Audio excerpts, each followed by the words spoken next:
Boa tarde. Estudai para quê? Estudar para quê? Este é um questionamento que todos nós, em via de regra, já fizemos ou ainda fazemos sobre determinados momentos em que não estamos lá muito afeitos a estudar. A humanidade só progride através do conhecimento. Jesus, em um momento brilhante, como sempre, nos afirmou: conhecereis a verdade e a verdade vos libertará. Então, a verdade é a verdade da vida, é a verdade do conhecer, do saber de onde vim, para onde vou, o que estou fazendo aqui. A verdade da cultura, de uma maneira geral, a verdade da ciência, das artes. Então, somos todos responsáveis pelo crescimento de cada um de nós. Fomos criados simples e ignorantes, como está lá no Livro dos Espíritos, para progredir. Então, esse para progredir, entre parênteses, está implícito para estudar. Porque progredir é aprender. E aprender é estudando. Nem sempre se aprende nos bancos escolares. Não, se aprende também com a vida, mas não deixa de ser um estudo. Quando eu quero aprender a fazer alguma coisa, eu estou estudando, estou pesquisando, estou copiando. Enfim, eu não posso parar de me interessar por aprendizagem. Senão atrofia, eu ficaria atrofiado. Sem esse conhecimento, sem esse trabalho mental. É muito importante. Então, estudar para quê? Estudar para crescer, estudar para evoluir, estudar para servir, estudar para ser útil, estudar para fazer. Tudo que a gente faz na vida, de alguma maneira, nós estudamos um dia, aprendemos um dia com alguém, ou de alguma maneira. Então, não podemos nunca, jamais, parar de estudar. Então, essa pergunta, estudar para quê? Isso é totalmente obsoleta. Estudar para quê? Não, estudar sempre será útil. Não importa o que, nem o como. O importante é que tudo que se aprende, tudo que se estuda, se tem a proposta de aprender. E quando se aprende, de alguma maneira isso vai ser útil para alguém, para mim mesmo, para a próxima, para a vida, para o mundo. Porque o importante é servir. E quando eu tenho mais conhecimento, eu posso servir mais, servir melhor. Então, tudo que se aprende é interessante. E na Casa Espírita, que é a nossa proposta maior, a gente escuta muito essa frase. Estudar para quê? Eu estou aqui há 20 anos, sempre fiz assim, não tem problema nenhum, eu faço isso, aquilo, uma série de tarefas a pessoa faz na Casa Espírita e ela acha que não estudar para quê? Mas está numa situação parada, marasmo, o mesmismo. Quando se todos nós, a meu juízo, não importa a sua tarefa na Casa Espírita, temos que estar atrelados a uma reunião de estudo. Todos, sem exceção. Não existe exceção. Todos nós precisamos estudar diuturnamente, eternamente, até na espiritualidade, aos bivacs de estudo. Quando a gente desencarnar, vai continuar estudando. Não pense que não vai, porque é comum para a nossa evolução o estudo, o crescimento, e ele só vem através do aprendizado. Então, não importa. As pessoas, às vezes, dizem inadvertidamente, não vou estudar o Livro dos Espíritos de novo. Ué, já sabe, já aplica. Vou estudar o Evangelho de novo? Claro, nós ainda não aplicamos a doutrina espírita, ela está há 100 anos na nossa frente.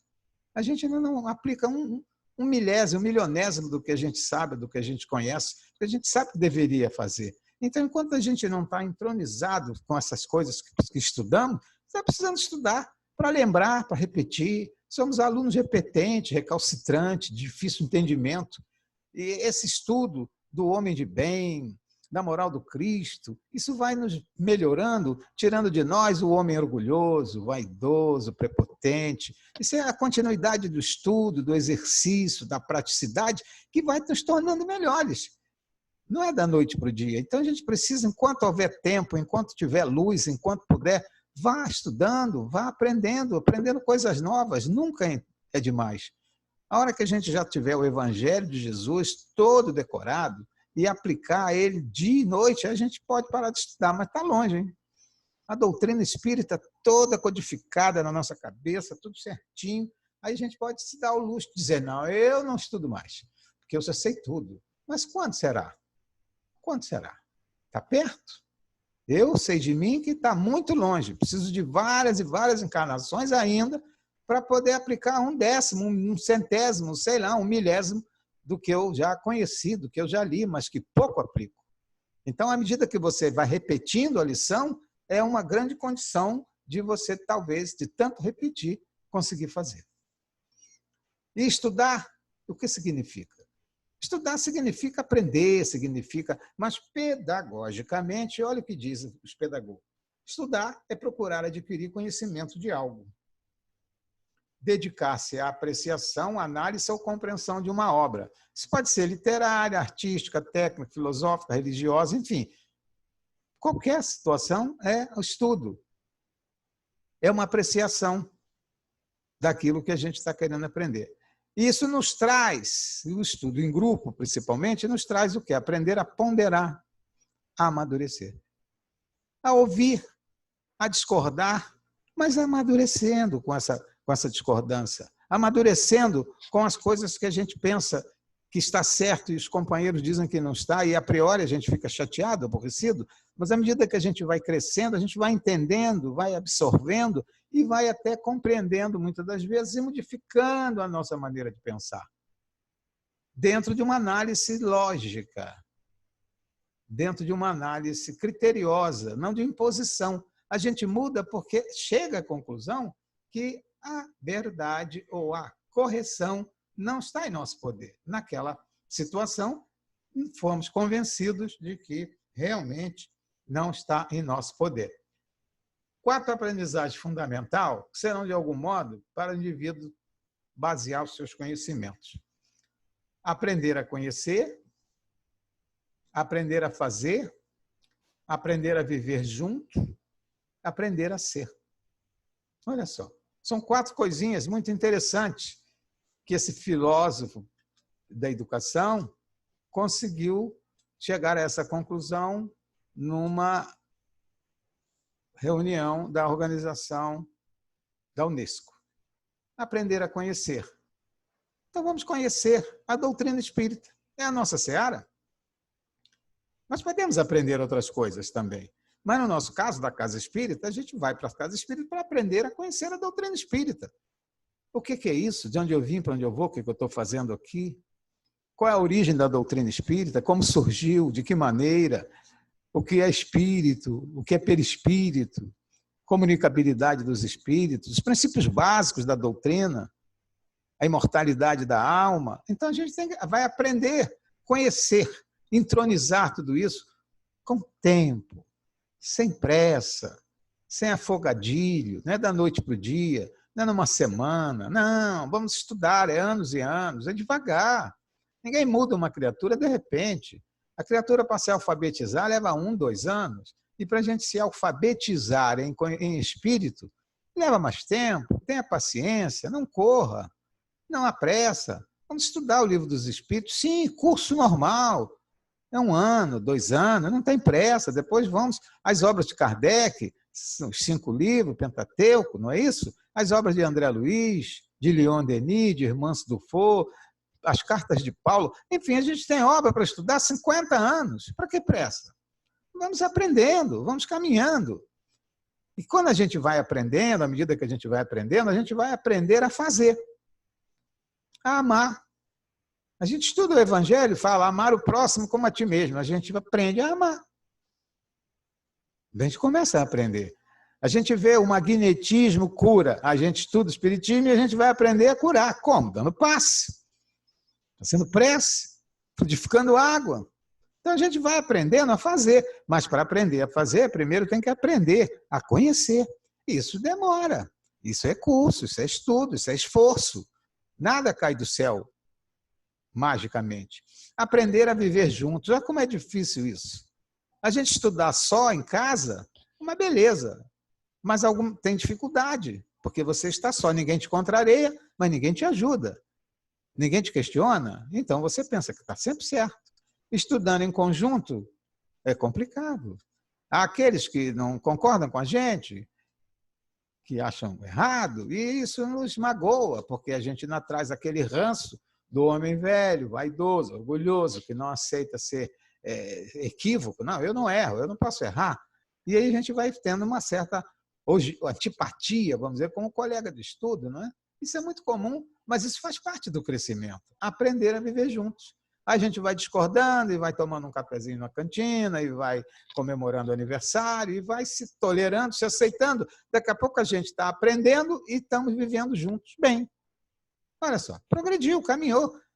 Porque a gente tem dificuldade de relacionamento. Você lembra que quando as crianças vão para o jardim de infância, a primeira fase é justamente a fase do convívio com o coleguinha. A gente também vem para a casa espírita para ter convívio com o coleguinha. Só que o coleguinha aqui já é cabelo branco, velho, difícil, mais ranzinza, né? E a gente tem que conviver para ir superando essas coisas. Porque a gente aprendeu lá no Evangelho a amar o próximo como a ti mesmo. Então, o próximo pode ser um pouco complicado, mas eu não posso ser complicado, eu tenho que entender o complicado, porque isso eu estou aprendendo no Evangelho. E aprender a ser. Eu sou espírito. Tenho consciência disso. Então, as minhas ações, a minha deferência maior é sempre com o espírito. O corpo é o templo sagrado para que o espírito cumpra a sua tarefa, mas eu vivo em função do espírito, que é o principal, e não o corpo. Então, quando a gente chega nessa diapasão, a vida se torna um pouco mais suave, porque a gente valoriza um pouco menos o corpo. Não que não devemos valorizá-lo, mas não tanto, porque a prioridade é o espírito. E dentre essa situação que a gente vê no momento, do país, da conturbação, da violência, de tudo que a gente toma ciência, eu coloquei no quadro, vou colocar no quadro ao lado, algumas situações das mais graves que o país vive no momento. E aí gostaria que vocês refletissem quais dessas situações, as duas, que são as mais importantes. Não precisa dizer, mas basta apenas enumerar para vocês qual seria. A violência, desemprego, corrupção, drogas, pobreza, desigualdade social, moradia, saúde, e poderíamos enumerar muitas outras. Então, peguei essas 10 aí, para você ter uma ideia, não é? Não, cada um vai chegar a uma conclusão, mas duas piores, para mim, é a droga e a pobreza. Para outros pode ser a moradia, a saúde, pode ser a educação, enfim, pode ser uma série de coisas. Isso é só para a gente chegar à reflexão. E todas essas situações aí, quando a gente chega nessa situação, mais das vezes é falta de estudo, falta de entendimento, o estudo filosófico do amor, da caridade. Você pode ter muito curso, muito dinheiro e está viciado em drogas. O que falta a ele? Ele não conheceu a lei de amor. Ele não estudou o Evangelho de Jesus. Se estudou, não vivenciou, não compreendeu, não entendeu. Então, não é só as conquistas materiais que vai nos levar à felicidade. A felicidade é o caminho, a felicidade é a estrada, e não um lugar determinado. Então, baseado nesse quadro aí, o nosso Leon Denis, no livro Depois da Morte, faz esse questionamento para nós. Por que disso? Por que dessa situação que nós vimos aí, violência, desemprego, não sei o quê, uma opção de coisas que nós lemos ali. Por quê? Por que disso? Por que chegou a esse estágio dessas criaturas, do mundo estar assim, de uma maneira geral? E Leon Denis, na sua sabedoria, diz para nós, o texto de Leon Denis é para ser repensado. Na escola, como na família, há muita negligência em esclarecê-la sobre seus deveres e sobre o seu destino. Portanto, desprovida de princípios elevados, ignorando o alvo da existência, ela, no dia em que entra na vida pública, entrega-se a todas as ciladas e a todos os arrebatamentos da paixão no meio social, sensual e corrompido. Vejam? Então, lá atrás, na estrutura da escola, na estrutura da família, na estrutura da casa religiosa, se nós trabalhássemos o ser integral, o espírito, o amor ao próximo, nós não teríamos mais tarde os homens entrando na vida pública sem vamos dizer, esse conhecimento que se tornaria um freio para um comportamento adequado. Como eles entram desprovidos desse conhecimento que não pegaram na escola, na família e nas casas religiosas, eles se entregam facilmente aos arrebatamentos da paixão no meio social e corrompido. Quem tem que mudar o meio somos nós. O meio é sensual e corrompido porque as pessoas que lá estão se deixam corromper, porque chegam em situação de fácil adestramento àquilo que não é muito correto. Porque não treinam, porque não fazem o certo, porque não estudam o certo, porque não têm esse conhecimento. São muito letrados, Sorbonne, enfim, tem faculdades, tem uma porção de conquistas, mas não tem o principal, que é a conquista moral, porque não conhecem. Eu, se sobrasse tempo, até contaria para vocês a história de um velhinho, que ele conta a história dele nos 8 anos que ele tinha o problema de criar os filhos e oferecer aos filhos o que há de melhor, e depois os filhos largam ele no asilo, porque ele não envelheceu e vamos lá, pai, fica no asilo para não me apurrinhar. Então, vejam bem, por quê? É a conquista, é a escola, é a humanidade, é a família, é os valores intrínsecos, não os valores materiais. Esses são perecíveis, mas é ruim da gente entender isso se não estudar, se não filosofar, se não tiver entendimento. Ponderações doutrinárias de Olindo Amorim diz para nós o seguinte, ele já é mais enfático, vai direto. A educação, segundo a doutrina espírita, esse aí vai mais fundo, não é apenas instruir. Essa é a diferença. Não é simplesmente incutir hábitos externos. É transformar o homem, dando-lhe uma concepção de vida fundamental na supremacia do espírito e dos valores morais. Olha, vejam só, como Leon Denis preparou o terreno para Deolindo Amorim. A educação segundo a doutrina espírita, hein? Não é instruir só. É incutir hábitos. E nem incutir hábitos externos. Valores externos, sabedoria, beleza. Não, é transformar o homem, dando-lhe uma vida fundamentada na supremacia do espírito e dos valores morais. Quando a gente aprender isso, é preciso várias reencarnações, vários esforços, vários anos e anos de estudo, de pesquisa, para mudar o nosso caráter, para mudar a nossa maneira de ver, porque somos espíritos imperfeitos, e então temos mais dificuldades. Num próximo mundo de regeneração, mundos superiores, as coisas serão mais fáceis, mas por enquanto não tem jeito, como dizia minha avó, é queimando as pestanas, é estudando mesmo que a gente vai conseguir. E nos bancos da escola é dureza, é prova, enfim, é estudo, é muita coisa, é trabalho. Estudar é dar trabalho mesmo. E é para isso, a gente tem que ser forjado no trabalho. Então é uma beleza fugir da reunião de estudo da Casa Espírita. Ótimo, fico em casa, assisto pela televisão, vejo pela internet, tudo é válido. Mas o relacionamento, a frutificação das criaturas é outra coisa. A divisão de energia, o estudo profundo, as pesquisas, tudo isso é muito importante. E não será nunca substituído totalmente pela tela fria de um computador. Ela pode ser atenuada nesses problemas, nesses momentos de crise, de pandemia. É ótimo a gente usar este recurso, mas não é substituído por a presença física de todos nós, ao final da reunião, o abraço fraterno, o lanchinho de aniversário, enfim, todas essas coisas que nos massageia a alma. Nos massageia a alma. Então, é muito interessante esses valores morais que Leon Denis prega para nós. Volta Leon Denis no Cristianismo e Espiritismo, dizendo para nós, não basta desenvolver as inteligências, é necessário formar caracteres, fortalecer as almas e as consciências. Os conhecimentos devem ser completados por noções que esclareçam o futuro e indiquem o destino do ser. Para renovar uma sociedade, são necessários homens novos, e melhores. Quando será que vamos melhorar, vamos renovar a sociedade? Quando nós, membros desta sociedade, nos tornarmos homens novos e melhores. E isto dependerá de cada um de nós.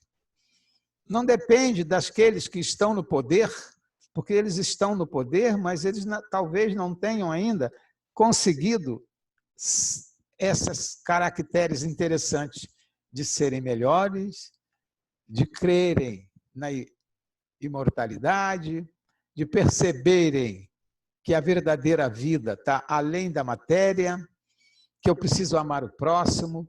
Ainda não chegaram a essa conclusão. E se eles não chegaram, nós outros que nos propomos a chegar, é que temos que tentar mudar esse mundo através do nosso esforço. Vamos conseguir? Talvez não, mas podemos colocar o nosso tijolinho. Podemos regar o nosso jardim. Se a planta vai florescer, não tem problema. Vamos plantar a árvore, porque somos imortais. A árvore nós vamos voltar, a árvore vai estar pequenininha, mas daqui a pouco a gente volta, reencarna e vai encontrar já uma sombrazinha naquela árvore que a gente plantou. Então, por que não? Por que não fazer? Por que não tentar? Façamos a nossa parte. Então, esse é o estudar para crescer. Nós encontramos também ainda Leon Denis dizendo assim: competência será para nós o resultado do final da aprendizagem, ou aquilo que nos tornarmos capazes de fazer com a aprendizagem. Então, vamos aprender, mas vamos fazer, vamos usar. Não se pergunta mais o que você sabe. Não, isso não é importante. A pergunta deve ser, sempre, o que você é capaz de fazer e resolver com aquilo que sabe. Olha a diferença. O que você sabe? Isso é isso, isso, isso. E o que você faz com o que você sabe? Você resolve o problema? Você ajuda as pessoas? Você serve ao próximo? Você serve a Terra, ao planeta? Essa é a indagação do homem de bem, do homem consciente, do homem do futuro. Essa é a indagação. O que todos nós, quanto homens de bem, homens do futuro, queremos é servir à ordem, é servir ao próximo, é melhorar as criaturas, o ambiente e a nós mesmos. O que você é capaz de fazer com o conhecimento espírita que adquiriu? O que você faz? É retrospectiva de cada um. Pense no que você faz. Pensa no que você pode fazer. Será que está fazendo tudo que pode, tudo que sabe? Está sonegando? Não está fazendo? Está vendendo o que você sabe? Enfim, cada um no seu estágio. Mas todos nós devemos buscar esta situação. Isto começa na aprendizagem. Então, meus irmãos, a Casa Espírita não pode abrir mão do estudo. E nenhum dirigente da Casa Espírita, nenhum participante da Casa Espírita pode se dizer já perfeito, que de tal forma que não precisa estudar. Não precisa estudar, porque eu já sei tudo que diz aí, eu sei. É impossível isso. Nós estamos num mundo de espíritos imperfeitos e temos que continuar a seguir adiante. Alguns vão ter dificuldade física, dificuldade de saúde, uma série de coisas que há de convir, a gente faz o que pode. Mas há muitos que, pura e simplesmente, se julgam autodidata, já sei tudo, e não vai. E eu conheci criaturas fantásticas, que tinham um conhecimento autodidata maravilhoso. Era realmente conhecedor. Mas estavam sempre lá nas reuniões de estudo, dando exemplo. E isso é muito importante. Então, mesmo aquele que realmente sabe, compareça para dar exemplo, para motivar aqueles que não vão, para dar o seu testemunho de que aquilo é importante. Mas é para cada um de nós uma reflexão. Eu também estou precisando disso. O homem deve adquirir, isso Joana de Anjos traz para nós, o homem deve adquirir o conhecimento para elevar-se do ser bruto, tornando-se o sujeito detentor da consciência. Não lhe bastará conhecer, mas também viver a experiência de ser objeto conhecido. Não somente conhecer de fora para dentro, porém, vivenciar o que é conhecido, incorporando-o à sua realidade. Em linhas gerais, todos os luminares da espiritualidade têm sempre nos lembrando vivenciar o que aprendeu, fazer o que aprendeu, estudar para aprender mais. E isso, aprender mais para servir mais, para ser mais útil, para ter mais condição. Não aprender mais para juntar uma conhecimento, uma estante cheia de livros. Não, nada disso. É conhecer mais para servir mais. Quanto mais a gente aprende, quanto mais a gente conhece, mais responsabilidade a gente tem com o outro que não conhece, com as outras pessoas que não entendem as coisas. Então, a gente faz o evangelho no lar, graças a Deus a gente faz, mas a gente tem que incentivar as pessoas que não fazem a fazer, ensiná-las, aprimorar, fazer juntos, enfim, porque mais um que faz o evangelho no lar, que a gente consegue convencer, é mais uma família ajudando a gente na mudança da orbe, na mudança da rua, do bairro, enfim, porque é mais uma família orando num determinado dia da semana. Então não basta eu fazer o evangelho, basta eu também incentivar as pessoas a fazer. Não basta eu orar, é incentivar as pessoas a orar. Então isso é muito importante. Tem até uma história do motorista de táxi que era muito violento, corria, violento, para lá, para cá. E ele, certa vez, foi levar o padre numa paróquia lá e correu muito, e o padre reclamou e tudo. O senhor é um maluco, perturbado, como é que corre desse jeito e tal? Disse, seu padre, eu só ando assim, não tem jeito e tal. De tal maneira, esse cidadão, todas as pessoas que entravam no carro dele, oravam. O próprio padre, quando viu ele a 100 por hora numa curva, começou a rezar. E todas as pessoas que andavam com ele faziam a sua oração de medo, né? Porque você corria muito, né? Começava a rezar. Porque na hora que a gente está com medo, no avião lá em cima e tudo, a gente reza, que é uma beleza, né? A gente lembra da Pai Nosso, lembra da Ave Maria, lembra de tudo. Na vida de relação, a gente não lembra disso. Mas quando como dizia minha avó, quando a porca torce o rabo, a gente aí lembra de Santa Bárbara e começa a gritar e a rezar. Então as pessoas sentavam no táxi desse São Cidadão e era Pai Nosso, Ave Maria, Salve Rainha, Jesus, Allan Kardec, vinha todo mundo. Pois bem, o padre desencarna e o motorista de táxi também. Então, na espiritualidade, o padre observou que o motorista estava adiantado espiritualmente mais do que ele. E quando ele olhou, aquele motorista cheio de luz, nimbado de luz, evoluído, tranquilo, disse, como é que pode? Esse cara era um louco no volante. E aí foi questionar os mentores da área, disse, como é que pode? Aquele espírito ali era motorista de táxi, corria muito e fazia muitas piruetas, e ele está nimbado de luz, bem evoluído, e eu fiquei na igreja, na paróquia, há 40 anos, estou aqui numa situação dessa aqui difícil. Por que isso? E aí o mentor explicou, não, o senhor falava, o senhor rezava, o senhor trabalhou muito na paróquia, o senhor tem mérito. Mas aquele ali, todas as pessoas que entravam no carro dele rezavam.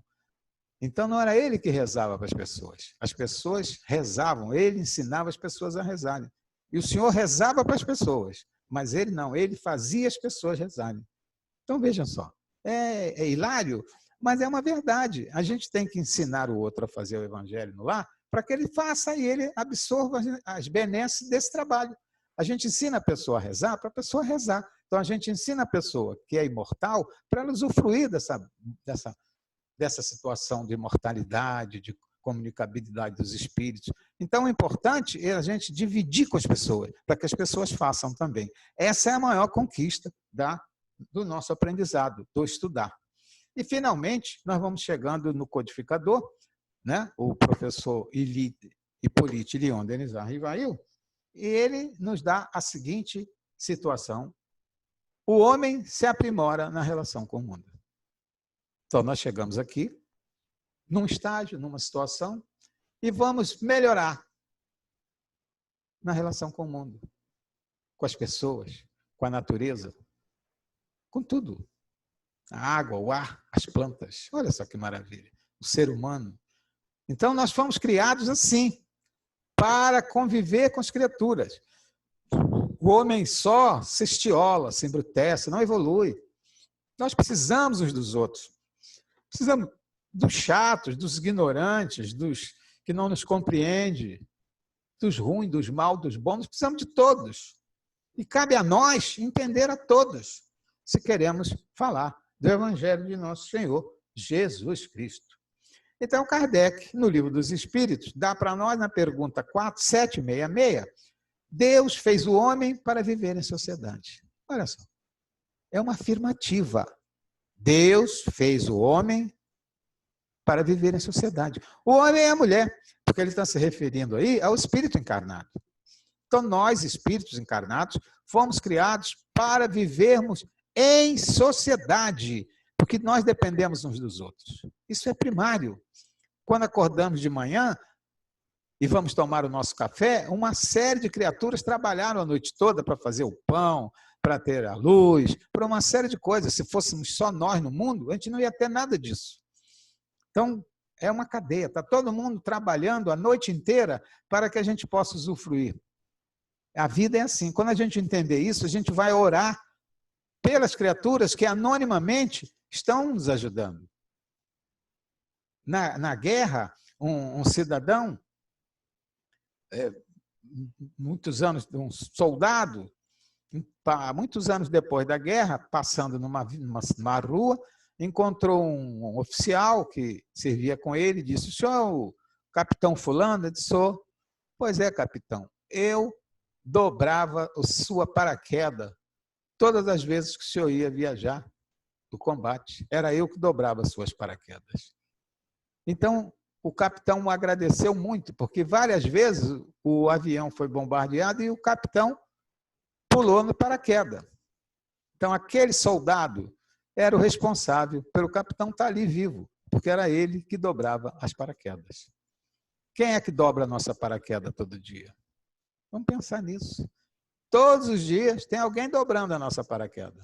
É o motorista do ônibus, é o maquinista do trem, é o padeiro, é o patrão, enfim, alguém está nos ajudando, alguém está dobrando a nossa paraquedas.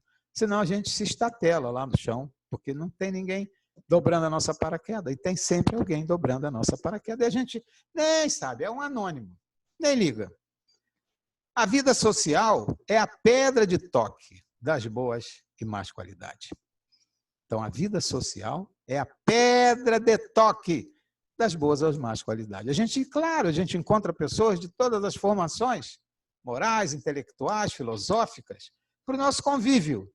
Mas é a pedra de toque, é o que nós precisamos para crescer, para evoluir, apesar das dificuldades. Isso está lá no livro Céu e Inferno, na primeira parte, no capítulo 3.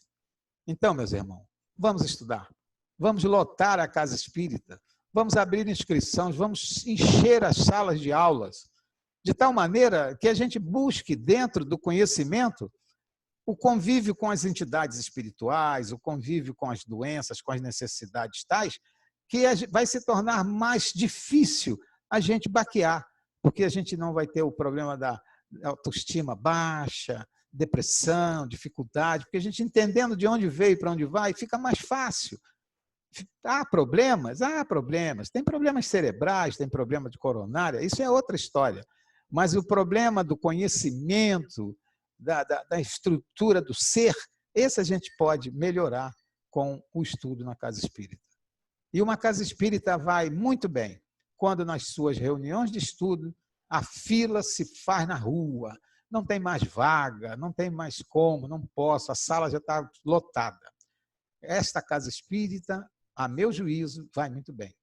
Agora, aquela casa espírita que quando tem a reunião de cura, faz a fila na rua, esta não está tão bem, porque vai ver na reunião de estudo, não tem ninguém, mas na reunião de cura do corpo, porque a reunião de estudo é a cura da alma, mas nós estamos muito preocupados em curar o corpo. Então, vamos pegar essas pessoas e vamos entronizá-las no estudo da casa, juntamente com o atendimento, para ir amenizando e concomitantemente a gente vai resolvendo o problema material e o problema espiritual. Jesus nos abençoe, muita paz.